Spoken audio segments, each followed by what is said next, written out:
Decide అయిపోయినాను ఇంక వెళ్ళిపోతామని. Food తీసుకుంటే పోయేది కాదు. ఆపరేషన్లు అయినాయి, లక్షలకు లక్షలు ఖర్చు పెట్టాం. డబ్బులు అనేది ఒకటి కావచ్చు, కానీ ఇంట్లో ఆర్థిక పరిస్థితులు ఎంత డౌన్లో ఉన్నామంటే అంత డౌన్లో ఉన్నాం.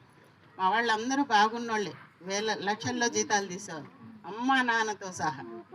కానీ ఎవరు నాకు ఈ ధ్యానంలోకి రావాలి కదా, వాళ్ళందరూ చూసుకుంటే నేను రాను కదా. అందుకని వాళ్ళు ఎవరు రాలేదు, సహాయం చేయలేదు. పోతానన్న స్టేజ్లో ఈ ఆప్షన్ ఇదే అనమాట, ఒక రాయి వేసి చూద్దామంటారు, అట్లా ధ్యానంలోకి రావడం జరిగింది. ఒక 15 డేస్లో బెడ్లో ఉన్నదాన్ని నేను కిచెన్లోకి వెళ్ళి కాఫీ కలుపుకోవడం ఇవన్నీ చేస్తుంటే ఆశ్చర్యమైంది. అలా అలా అలా బయటపడి ధ్యానంలోకి రావడం జరిగింది. ఆర్థిక పరిస్థితులు కూడా ఎట్లా టర్న్ అయినాయంటే, ఇది అందరూ ఒకసారి ఆలోచించుకోండి అమ్మా. నా అనుభవం నేను సత్యంగా చెప్తున్నాను.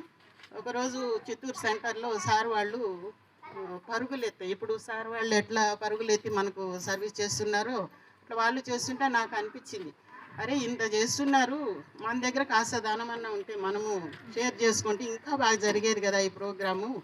మనకేమంటే ఇట్లా క్రిటికల్ పొజిషన్ ఉంది, ఏంది ఇది అని చిన్న ఫీలింగ్ కలిగింది. పొద్దున్న ఎక్కుతుంది అని అనుకుని కూర్చోన్నా.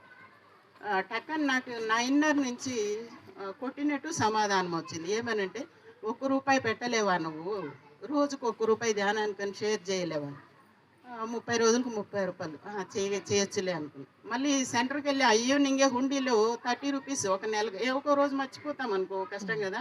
అందుకని నెలకు ₹30 అని హుండీలో వెళ్ళిపోతే మళ్ళీ నా ఇన్నర్ రాసి వినిపించింది, నువ్వు ఒక్కదాన్ని బాగుంటావా, నీ ఇంట్లో వాళ్ళు వద్దా అనేసి.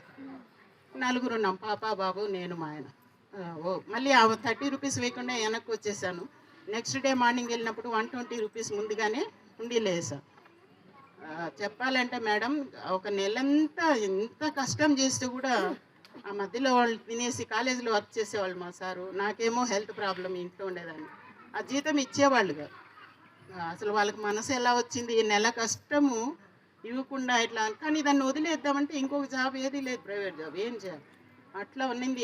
ఎప్పుడైతే ఆ రూపాయి షేర్ చేసినానో ఆటోమేటిక్గా వేరే జాబ్ రావడము.